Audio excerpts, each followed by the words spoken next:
हाल ही में होने वाला एक एग्ज़ाम जो यूपी ट्रिपल एससी के द्वारा आयोजित किया जाएगा, जिसे राजस्व लेखपाल के नाम से जाना जाता है। राजस्व लेखपाल में आने वाले प्रमुख खंडों में एक खंड आता है ग्रामीण परिवेश, जिसके कुल 25 क्वेश्चंस आने हैं और इसी ग्रामीण परिवेश से एक ऐसा टॉपिक उठाया हूँ आज मैं, जिसका नाम है राजस्व विभाग। राजस्व विभाग की बात करते हैं तो राजस्व विभाग में 5 विभागाध्यक्ष होते हैं। राजस्व विभाग में मुख्य 5 विभागाध्यक्ष होते हैं। 5 विभागाध्यक्ष को इस तरीके से बांटा गया है। नंबर 1 हो जाता है राजस्व परिषद, नंबर 2 हो जाता है चकबंदी आयुक्त, नंबर 3 हो जाता है राहत आयुक्त और नंबर 4 होता है निदेशक भूमि अध्यक्ष उत्तर प्रदेश, नंबर 5 होता है प्रमुख संपादक जिला गजेटियर। इन 5 विभाग के विभागाध्यक्ष विभागाध्यक्ष लखनऊ में बैठते हैं। अब बात करते हैं कि ये राजस्व विभाग किसके हाथ में है, कौन संभाल रहा है, तो माननीय मुख्यमंत्री योगी आदित्यनाथ जी संभाल रहे हैं। अब बात करते हैं सबसे पहले राजस्व परिषद की। राजस्व परिषद की बात अगर करते हैं तो राजस्व परिषद की स्थापना सन 1831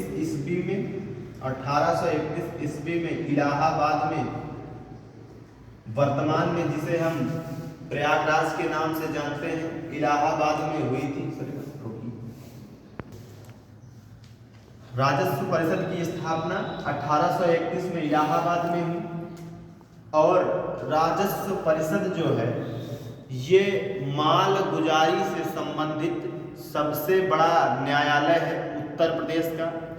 माल गुजारी क्या होता है?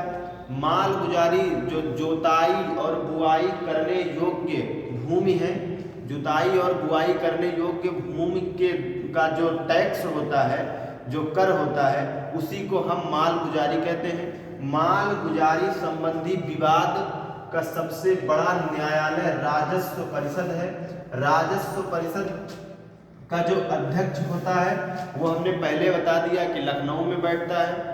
और बात करते हैं सन 1947 से 48 के मध्य राजस्व परिषद का, सन 1947-48 के मध्य राजस्व परिषद को 2 भागों में डिवाइड कर दिया गया। पहला भाग हुआ प्रशासनिक और दूसरा हुआ न्यायिक। पहला हुआ प्रशासनिक और दूसरा हुआ न्यायिक। प्रशासनिक कार्य को लखनऊ में स्थापित किया गया, 2 भागों में डिवाइड किया गया। एक किया गया प्रशासनिक और दूसरे को कहा गया न्यायिक। दूसरे को क्या कहा गया? न्यायिक। प्रशासनिक कार्य जो भी थे उसे स्थानांतरित लखनऊ किया गया, लखनऊ कर दिया गया और जो न्यायिक कार्य थे उन्हें इलाहाबाद में ही रहने दिया गया। इलाहाबाद वर्तमान में जिसे हम प्रयागराज के नाम से जानते हैं, इलाहाबाद ही रहने दिया गया। अब अगर हम इसके सदस्यों की बात करते हैं तो कुल सदस्य 10 होते हैं।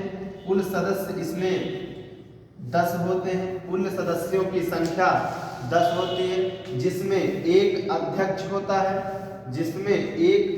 होता है, 2 प्रशासनिक और 1 अध्यक्ष होते हैं और 2 प्रशासनिक। जैसा कि मैंने बताया कि 1947 और 48 के मध्य राजस्व परिषद को 2 भागों में बांटा गया। राजस्व परिषद को नहीं बल्कि राजस्व परिषद के कार्यों को 2 भागों में डिवाइड किया गया। पहला भाग हुआ प्रशासनिक और दूसरा भाग हुआ न्यायिक। प्रशासनिक कार्य जो थे उन्हें लखनऊ में, और जो न्यायिक कार्य थे उन्हें प्रयागराज इलाहाबाद में रहने दिया गया। अब हम इनके सदस्यों की बात करते हैं तो कुल सदस्य राजस्व परिषद में कुल सदस्यों की संख्या वर्तमान में 10 है। एक राजस्व परिषद के अध्यक्ष और 2 प्रशासनिक सदस्य होते हैं तथा 7 सदस्य न्यायिक होते हैं। 7 सदस्य क्या होते हैं? न्यायिक होते हैं। अब हम बात करते हैं अगर कार्य की, तो जो राजस्व से संबंधित वाद होता है, जो भी राजस्व से संबंधित वाद और विवाद होते हैं, उसमें सबसे बड़ी न्यायिक संस्था राजस्व संबंधी वाद के लिए सबसे बड़ी न्यायिक संस्था राजस्व परिषद है। क्या है? राजस्व परिषद है।